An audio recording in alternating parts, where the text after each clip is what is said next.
કેમ છો વિદ્યાર્થીઓ? ધોરણ 7 અંગ્રેજી ઓનલાઈન લેક્ચર્સમાં સૌનું હાર્દિક સ્વાગત છે. ધોરણ 7માં આપણે લાસ્ટ લેક્ચરમાં શું જોતા હતા? સ્વાધ્યાય પોથી જોતા હતા વિદ્યાર્થીઓ. અને સ્વાધ્યાય પોથીમાં પણ આપણે શું પૂર્ણ કર્યું હતું? ફકરા ઉપરથી સવાલ જવાબ અને ફકરા ઉપરથી વિકલ્પોના જવાબ આપણે પૂર્ણ કર્યા હતા. શામાં? સ્વાધ્યાય પોથીમાં, યુનિટ નંબર 2માં. હવે આપણે શું જોવાનું છે? સ્વાધ્યાય પોથીમાં જે આગળ આવતી એક્સરસાઇઝ છે તે જોવાની રહેશે. તો હવે તમારે શું કાઢવાનું છે? ફર્સ્ટ ઓફ ઓલ તમારી પાસે સ્વાધ્યાય પોથી હોવી જોઈએ અને તમારો કંપાસ હોવો જોઈએ. તો ચાલો હવે આપણે કરવાનું છે સ્વાધ્યાય પોથીમાં. સ્વાપોથી પેજ નંબર 19 જોવાનું છે. શું જોવાનું છે? સ્વાપોથી સ્વાધ્યાય પોથીનું પાના નંબર 19. એમાં છે પ્રશ્ન number 2. What is the instruction? સૂચના શું છે? ખરા ખોટા લખવાના છે. તો ચલો જોઈએ. First one, Gopal like the jalebis. ગોપાલને જલેબી પસંદ હતી. ટ્રુ, સાચું. પ્રશ્ન 2 આ રહ્યો. પ્રશ્ન 2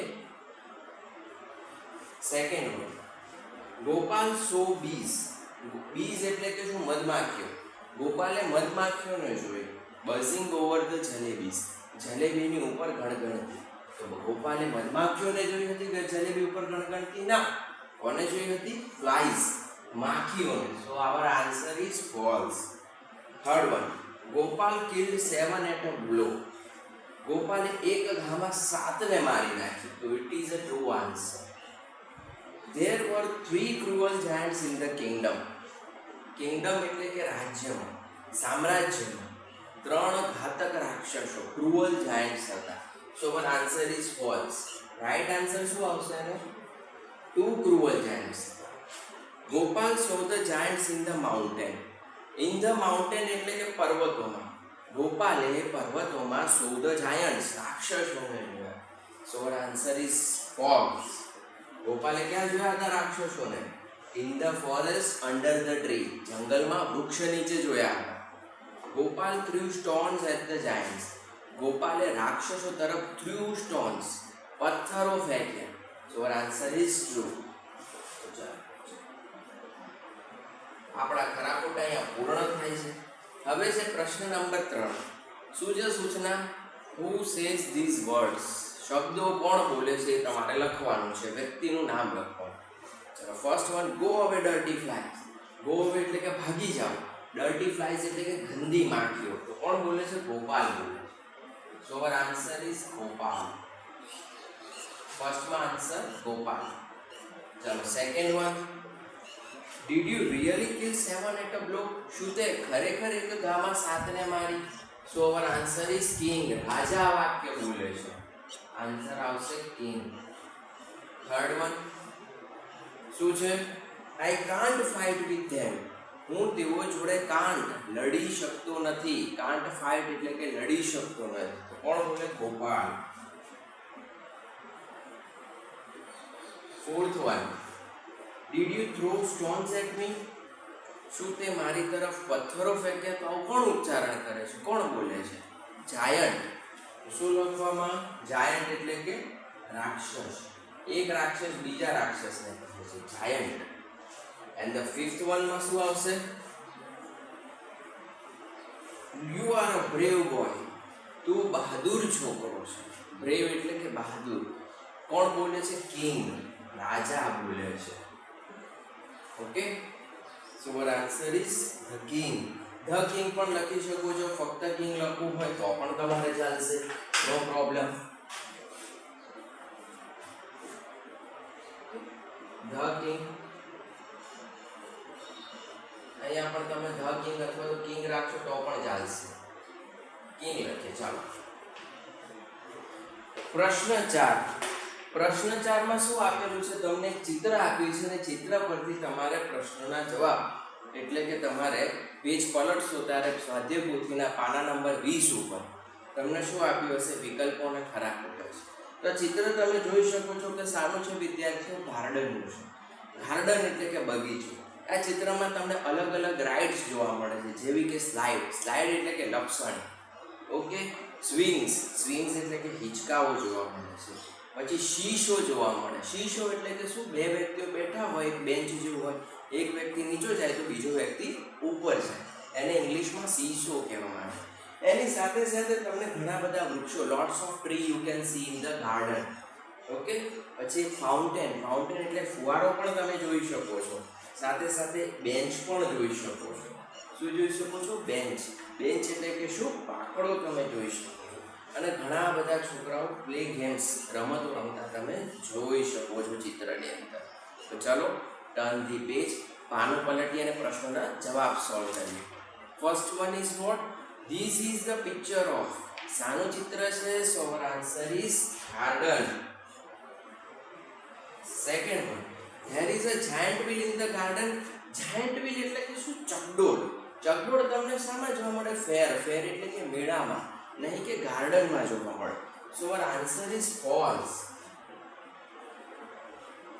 third one, there are swings and slides in the garden. Swings, હિંચકાઓ, સ્લાઇડ્સ, લપસણીઓ, આ બે વસ્તુ ગાર્ડનમાં જોવા મળે છે. That is true answer. Which of the following is not there in the garden? આ ચારમાંથી કઈ એક વસ્તુ છે તમને બગીચામાં જે પાછળ ચિત્ર આપ્યું છે તેમાં જોવા મળતી નથી? સ્વિંગ્સ, હિંચકાઓ છે, સ્લાઇડ્સ, લપસણીઓ છે, ફાઉન્ટેન, ફુવારો એ પણ છે, સ્ટેચ્યુ. સ્ટેચ્યુ એટલે કે શું? મૂર્તિ. સ્ટેચ્યુ નથી. શું? D answer. There are many blank in the garden. ગાર્ડનમાં શું છે? ટ્રીઝ છે. There are many trees in the garden. હવે આવે છે પ્રશ્ન 5. પ્રશ્ન 5માં તમને એક પરિચ્છેદ એટલે કે ફકરો આપ્યો છે. તેના પરથી તમારે શું કરવાનું છે? પ્રશ્નોના જવાબ, વિકલ્પો હશે, ખરા ખોટા હશે, ખાલી જગ્યાઓ હશે કે ટૂંકા પ્રશ્નો હશે, એના જવાબ આપવાના છે. એ પહેલાં આપણે આ જોઈ લઈએ ફકરો. તો બધા વિદ્યાર્થીઓના હાથમાં શું? ફક્ત પેન્સિલ હોવી જોઈએ, જેથી અઘરા શબ્દો હોય તેની ઉપર તમે એનું ગુજરાતી લખી શકો. ચલો પહેલા સેન્ટેન્સ ઉપર જોઈએ. Akbar once asked his કોર્ટિયર્સ. Akbar once એટલે કે એક વખત. વન્સ એટલે કે શું? એક વખત. આસ્ક્ડ, આસ્ક્ડ એટલે કે પૂછ્યું. હિઝ કોર્ટિયર્સ. કોર્ટિયર્સનું ગુજરાતી લખી દો વિદ્યાર્થીઓ, દરબારીઓ. લખી દો કોર્ટિયર્સ. કોર્ટિયર્સ, દરબારીઓ. અકબર એક વખત દરબારીઓને પૂછ્યું. શું પૂછ્યું? To bring. બ્રિંગ એટલે કે લાવવા માટે. શું લાવવા માટે? The most beautiful thing. Most beautiful એટલે કે સૌથી સુંદર, અને થિંગ એટલે કે વસ્તુ લાવવા. ક્યાં? To the court. કોર્ટ એટલે કે દરબાર. અકબરે એક વખત દરબારીઓને દરબારમાં સૌથી સુંદર વસ્તુ લાવવાનું કહ્યું. કોર્ટ એટલે કે દરબાર. Birbal too was present in the court. Birbal too એટલે કે પણ, was present in the court. Birbal પણ કોર્ટ એટલે કે દરબારમાં, પ્રેઝન્ટ એટલે કે હાજર હતો. બીરબલ પણ દરબારમાં હાજર હતો. નેક્સ્ટ ડે, બીજા દિવસે, ધ કોર્ટિયર્સ બ્રોટ. બ્રિંગનું ભૂતકાળનું રૂપ છે તો અહીંયા લખી દઉં છું. ટુ ટેક એટલે પણ લાવવું થશે. ટુ બ્રિંગ એટલે પણ લાવવું થશે. એનું ભૂતકાળનું રૂપ શું થશે? બ્રોટ. બીજા દિવસે દરબારીઓ લાવ્યા. શું લાવ્યા? Various things. વેરિયસ એટલે કે વિવિધ. લખી દો આ પણ, વેરિયસ, વિવિધ. વેરિયસ થિંગ્સ, વિવિધ વસ્તુઓ લાવ્યા. દે થોટ, તેઓએ વિચાર્યું. They thought were the most beautiful. તેમને વિચાર્યું હતું કે તે સૌથી સુંદર હતી. બીજા દિવસે દરબારીઓ ઘણી બધી વસ્તુઓ લાવ્યા કે જે તેમને વિચાર્યું હતું કે સૌથી સુંદર હતી.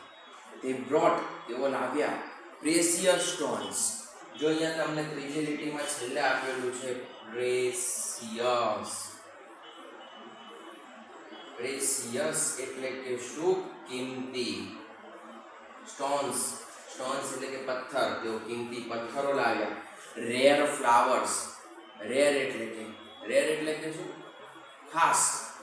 ઓકે, બહુ ઓછા મળતા હોય તેવી વસ્તુ. રેર ફ્લાવર્સ, બહુ ઓછા મળતા ફૂલો. બર્ડ્સ, પક્ષીઓ. એન્ડ પેઇન્ટિંગ્સ, અને ચિત્રો લાવ્યા. ઓકે, તેઓ કિંમતી પથ્થરો, ઓછા મળતા ફૂલો, પક્ષીઓ અને ચિત્રો લાવ્યા. Birbal walked into the court with a dirty child. Birbal walked into the court with a dirty child. Birbal ચાલ્યો આવ્યો into the court દરબારમાં. કોની સાથે? with a dirty child. ગંદા બાળક સાથે. બિરબલ દરબારમાં એક ગંદા બાળક સાથે ચાલ્યો આવ્યો. Akbar was surprised and angry. Akbar was surprised એટલે આશ્ચર્યચકિત થઈ ગયો, and angry અને ગુસ્સે થઈ ગયો. અકબર આશ્ચર્યચકિત અને ગુસ્સે થઈ ગયો. He asked બિરબલ, તેને બિરબલને કહ્યું to explain himself, સમજાવવા માટે કે આમ ગંદા બાળકને શું કામ તો લાવ્યા આવ્યું.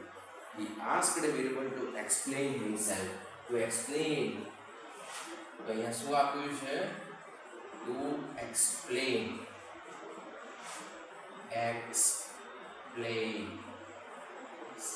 સમજાવવું. એક્સપ્લેન એટલે કે શું? સમજાવવું. ને અહીંયા એનું ભૂતકાળનું રૂપ હું લખું છું વિદ્યાર્થીઓ. શું છે? એક્સપ્લેન્ડ. શું આવશે? Explain. He asked Birbal to explain himself. તેને બિરબલને તેની જાતને સમજાવવા કહ્યું. તેને બિરબલને સમજાવવા કહ્યું કે તું આ ગંદા બાળકને શું કામ લઈ આવ્યો છે. બિરબલ said, બિરબલે કહ્યું, to its mother, તેની માતા માટે. The child, child એટલે બાળક, is the most beautiful thing, સૌથી સુંદર વસ્તુ છે. એક માતા માટે તેનું બાળક સૌથી સુંદર વસ્તુ છે. in the world, વિશ્વમાં. એક માતા માટે તેનું બાળક વિશ્વમાં સૌથી સુંદર વસ્તુ છે. Akbar was happy with બિરબલ's answer. Akbar બિરબલના જવાબથી ખુશ થઈ ગયો. he gave him a reward. he gave him એટલે કે તેને આપ્યું. શું આપ્યું? reward. reward એટલે કે ઇનામ. અહીંયા આપણે લખી દઈએ રિવોર્ડ એટલે કે ઇનામ. ચાલો વિદ્યાર્થીઓ, first one, what did Akbar ask his courtier to bring. અકબરે દરબારીઓને શું લાવવા કહ્યું? ધ મોસ્ટ બ્યુટીફુલ થિંગ, સૌથી સુંદર વસ્તુ. તો પહેલામાં આન્સર આવશે C. Second one, what did the કોર્ટિયર્સ bring next day. બીજા દિવસે દરબારીઓ શું લઈ આવ્યા? તો બેઠો જવાબ આપ્યો છે. લખો next day the courtiers brought, bring નું ભૂતકાળનું રૂપ શું આવશે? brought various things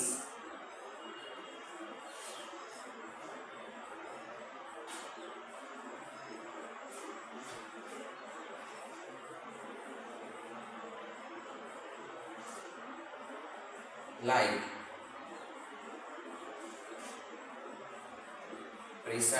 precious stone, rare flowers,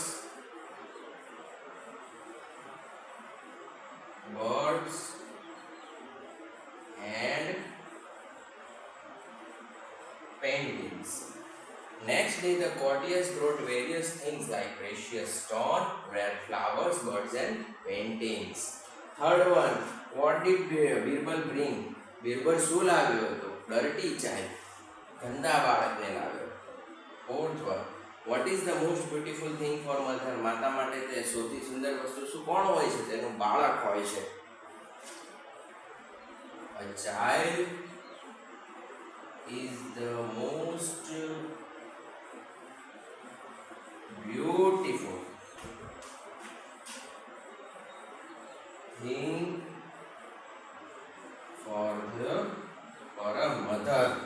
તો વિદ્યાર્થીઓ, આજે તમારે શું કરવાનું છે કહ્યું? આ જેટલી એક્ટિવિટી મેં સ્વાધ્યાયપોથીમાં લખાવેલી છે અને સારા અક્ષરે લખવાની છે. આ અકબરવાનું જે પેરેગ્રાફ છે વાંચન કરવાનું છે શાંતિથી અને લખવાનો છે એના સવાલ જવાબ. ઓકે, અને આ જેટલા પણ સ્પેલિંગો તમારી સામે અકબરવાળા જે પેરેગ્રાફમાં મેં લખાવ્યા છે ને એ તમારી ઘરકામની નોટમાં 3 વાર સારા અક્ષરે લખવાના છે અને પછી પરિચ્છેદ એટલે કે ફકરાનું વાંચન કરવાનું છે. ઓકે, તેથી આપણે અંગ્રેજીમાં ઉચ્ચારણની શું થાય? મહાવરો થાય, અભ્યાસ થાય અને સાથે સાથે ખબર પડે કે એનો ગુજરાતીમાં અર્થ શું થાય છે અંગ્રેજી શબ્દ. ઓકે વિદ્યાર્થીઓ, હેવ અ ગુડ ડે.